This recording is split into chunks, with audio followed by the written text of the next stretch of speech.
नमस्कार, मैं हूं आपके साथ सोनिया चौहान। टोटल टीवी में आप सभी का स्वागत है। चलिए बुलेटिन की शुरुआत करते हैं।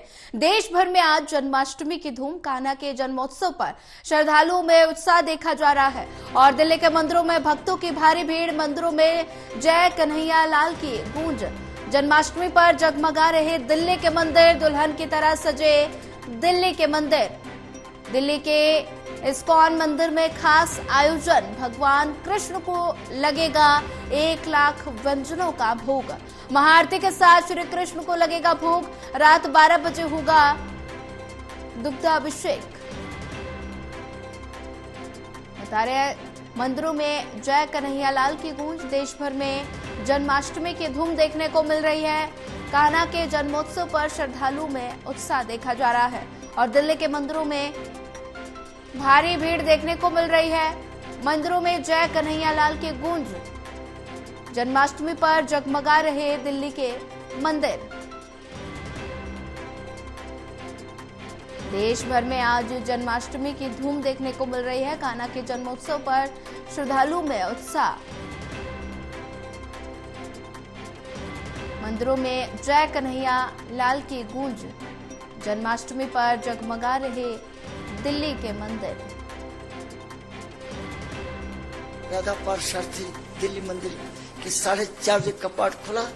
भक्तों का दर्शन करने के तांता लगे। इतनी भारी संख्या में, हजारों की संख्या में भक्त लोग दूर दूर से भगवान के दर्शन के लिए पधारे और यही व्यवस्था दिन भर और रात भर चलता रहेगा, क्योंकि दर्शन चलता रहेगा।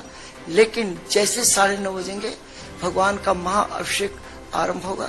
11:30 बजे 1008 प्रकार के व्यंजनों को भोग लगाया जाएगा, जिसमें 108 प्रकार के केक का भी लगाएगा। और ठीक मध्य रात्रि में भगवान का महाआरती होगी और सब भक्त जितने रहेंगे सब हरे कृष्णा कृष्णा कृष्णा हरे हरे, हरे राम राम राम हरे हरे। भगवान का जो वस्त्र है वृंदावन से बनाया गया है हमारे कुशल कारीगरों के द्वारा, और भगवान का जो मंदिर का सजावट किया गया है थाईलैंड और बंगलोर से मंगाए गए फूलों से बहुत भव्य दर्शनीय दृश्य रहेगा। देश भर में आज जन्माष्टमी की धूम देखने को मिल रही है और कान्हा के जन्मोत्सव पर श्रद्धालुओं में काफी ज्यादा उत्साह देखने को मिल रहा है। तस्वीरों में आप देख सकते हैं। वहीं इसी खबर पर ज्यादा जानकारी साझा करने के लिए हमारे साथ रिया राय जुड़ चुकी है। रिया, देश भर में आज जन्माष्टमी की धूम देखने को मिल रही है, भक्तों में कितना उत्साह? जी बिल्कुल, देखिए सोनिया, आज जो है जन्माष्टमी का पावन अवसर है और इस अवसर को लेकर लगातार जो श्री कृष्ण भक्त होते हैं वो एक लंबा इंतज़ार करते हैं। हालांकि जिस तरीके से हम देखते हैं कि एकादशी के जो व्रत रखे जाते हैं उनको अगर देखा जाए तो उनका कहीं ना कहीं पर पूरा श्रेय आज के एक दिन के व्रत में भी जाता है। यानी कि जो भी एकादशी के व्रत को पूरे साल नहीं कर पाता है, अगर आज जन्माष्टमी के दिन ये विशेष व्रत जो है श्री कृष्ण को लेकर रखा जाता है तो वो पूरे के पूरे आप कह सकते हैं कि पुण्य को कहीं ना कहीं पर श्री कृष्ण भक्तों और भक्त को दिखाता है। हालांकि आज जन्माष्टमी के इस पावन अवसर पर न सिर्फ राष्ट्रीय राजधानी दिल्ली में बल्कि जगह जगह पर देश भर में श्री कृष्ण को लेकर मंदिरों में धूम मची हुई है और लगातार पिछले 3 से 4 दिन से ही लगातार मंदिर को सजाया जा रहा था। और अगर दिल्ली की विशेषकर बात करें तो दिल्ली के इस्कॉन टेम्पल में, जो कि श्री कृष्ण का एक बड़ा और भव्य मंदिर माना जाता है, उसको भी विशेष रूप से सजाया गया है, तैयार किया गया है। और आज सुबह से ही जो श्री कृष्ण भक्त हैं वो मंदिरों में पहुंच रहे हैं और श्री कृष्ण की पूजा अर्चना कर रहे हैं और श्री कृष्ण के जयकारे लगाकर जो अपना भक्त जो विशेष एक तरीके से आप कह सकती हैं कि अपना जो भी कुछ वो भगवान श्री कृष्ण को लेकर महसूस करते हैं वो कहीं ना कहीं पर भगवान से सीधा जुड़ भी रहे हैं। हालांकि अगर इस बार के विशेष प्रबंध की बात करें तो इस्कॉन टेम्पल में इस बार ये कहा गया है कि श्री कृष्ण जन्माष्टमी मनाने के अवसर पर भगवान श्री कृष्ण को लगभग 1 लाख से भी ज्यादा जो व्यंजन है उनका भोग का जो प्रबंध है वो किया जाएगा और सैकड़ों की संख्या में अलग अलग प्रकार के जो फूल है उनको मंगाया गया है अलग अलग जगहों से, देश विदेश से, जिनका अर्पण जो है श्री कृष्ण भगवान पर किया जाएगा। और उसी के साथ में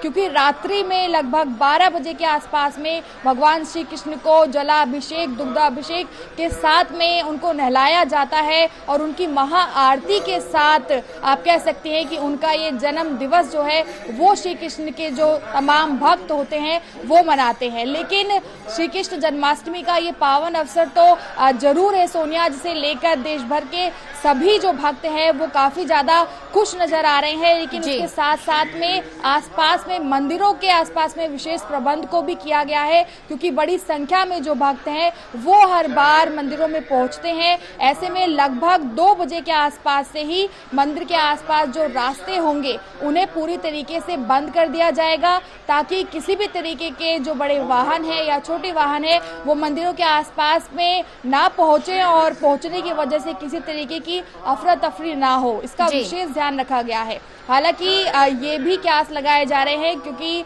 राजनीतिक दल भी इस्कॉन टेम्पल में पहुंचते हैं। हालांकि अभी जानकारी नहीं मिली है कि इस बार श्री कृष्ण की महाआरती में कौन से राजनेता पहुंचने वाले हैं, लेकिन जैसे ही इसकी जानकारी मिलेगी वो भी अपने दर्शकों को देंगे। जी बिल्कुल रिया राय, अगर बात की जाए श्रद्धालु में काफी ज्यादा उत्साह देखने को मिल रहा है। ऐसे में मंदिरों में भक्तों का तांता लगा हुआ है, भारी भीड़ है, तो भीड़ को देखते हुए प्रशासन के क्या कुछ सुरक्षा व्यवस्था के इंतजाम? जी देखिए, अगर सुरक्षा की बात करें तो जैसा कि मैंने अभी जिक्र भी किया कि मंदिर में भक्तों का तांता बहुत ज्यादा लगता है और सुबह से ही जो भक्त हैं, क्योंकि काफी भक्त दूर से आते हैं और खासकर अगर बात करें इस्कॉन टेम्पल की तो यहाँ पर इस मंदिर में सबसे ज्यादा भीड़ जो है विशेष रूप से देखने को मिलती है। और ये भीड़ ना सिर्फ रात्रि में बल्कि सुबह से ही नजर आने लगती है। तो ऐसे में लंबी लाइनों के लिए विशेष जो कपाट है वो खोले जाते हैं। लगभग 2 से 4 तरह के जो कपाट है या आप कह सकते हैं कि जो एंट्री पॉइंट्स हैं उनको बनाया जाता है और आसपास में बैरिकेडिंग लगाकर जो लाइन है उसका प्रबंध किया जाता है। साथ ही साथ दिल्ली पुलिस के जो जवान हैं वो भी जगह जगह पर तैनात होते हैं ताकि किसी भी तरीके से लाइन ना टूटे। और उसके साथ में मंदिर में जो प्रवेश भक्त कर रहे हैं उनकी चेकिंग को भी किया जाता है, क्योंकि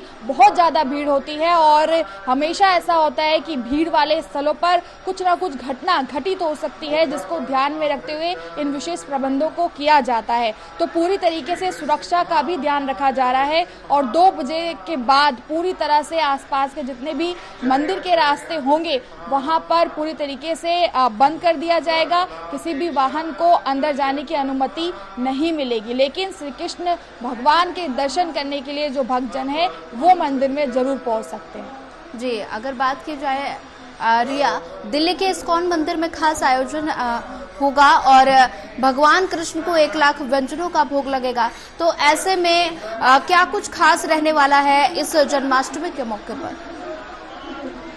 जी देखिए, जन्माष्टमी का मौका जो है वो अपने आप में ही बेहद खास है, क्योंकि आप सुबह से ही जो दर्शक देख रहे हैं कि भगवान श्री कृष्ण के जयकारों के साथ साथ वृंदावन की धरती को याद किया जाता है। हालांकि ये सिर्फ इस्कॉन मंदिर की ही बात नहीं है, क्योंकि देश भर में इस वक्त भगवान श्री कृष्ण के जो जयकारे हैं वो कहीं ना कहीं पर लग रहे हैं और भक्तजन जो है वो काफ़ी लंबा इंतज़ार करते हैं, क्योंकि मंदिर के कपाट हालांकि खुले होते हैं, लेकिन जहां पर विशेष स्थान भगवान श्री कृष्ण का होता है उन्हें अंदर सजाया जाता है और उनके जो मुख दर्शन होते हैं वो रात में 12 बजे के बाद ही हो पाते हैं। तो उन दर्शन को पाने के लिए जो भक्त हैं वो विशेष रूप से सुबह से ही इंतजार करना शुरू कर देते हैं और भक्ति में पूरे दिन लीन रहते हैं। उसके बाद कई लोग व्रत भी रखते हैं और कहीं ना कहीं पर जब भगवान का दुग्धाभिषेक होता है और जल अर्पण उनको किया जाता है, उसके बाद जन्माष्टमी का जो ये पावन अवसर है वो महाआरती के साथ जयकारों के साथ समापन उसका किया जाता है। जी रिया राय, अगर बात की जाए देश भर में जन्माष्टमी की धूम देखने को मिल रही है। ऐसे में कितने श्रद्धालु उमड़ने की उम्मीद नजर आ रही है? जी देखिए, अभी फिलहाल इस बात की पुष्टि नहीं की गई है कि कितने लगभग जो भक्त हैं वो मंदिरों में पहुंचेंगे, क्योंकि इस्कॉन मंदिर की अगर राष्ट्रीय राजधानी दिल्ली के इस्कॉन मंदिर की बात करें तो विशेष रूप से श्री कृष्ण का मंदिर है और इसी मंदिर में ज़्यादातर जो भक्त हैं वो पहुंचते हैं। लेकिन भीड़ ज़्यादा होने की वजह से कई बार मंदिर प्रशासन का ये भी कहना होता है कि जरूरी नहीं है कि इस्कॉन मंदिर में ही भगवान श्री कृष्ण के दर्शन किए जाएं या फिर उनकी पूजा अर्चना में लीन हो, क्योंकि देश भर के मंदिरों को सजाया जाता है। श्री कृष्ण के जो दर्शन है या उनकी पूजा अर्चना में लीन होने की जो स्थिति है वो जगह जगह के मंदिरों में भी नजर आती है। तो कहीं ना कहीं पर भीड़ बहुत ज्यादा हो जाती है। कई बार जो भक्त हैं उन्हें द्वार से वापस भी जाना पड़ता है। तो ऐसे में मंदिर प्रशासन ने ये अपील भी की है कि जितने भी देश भर में मंदिर होते हैं वहां पर पहुंचकर भी ठीक उसी तरीके से कृष्ण की पूजा अर्चना की जा सकती है जैसा कि इस्कॉन मंदिर में होता है। हालांकि इस्कॉन मंदिर में विशेष इंतजाम होते हैं क्योंकि श्री कृष्ण का एक भव्य मंदिर माना जाता है, लेकिन ऐसे में जरूरी नहीं है कि अपने आसपास के मंदिरों में आप ना जाएं, वहां पर जाकर भी पूजा अर्चना की जा सकती है। इसको लेकर भी मंदिर प्रशासन ने इस बार भक्तों से अपील की है कि वो अपने आसपास के मंदिरों में भी भगवान श्री कृष्ण की जो जन्माष्टमी का पावन अवसर है उसको मना सकते हैं। जी, रिया राय, ज्यादा जानकारी साझा करने के लिए आपका धन्यवाद।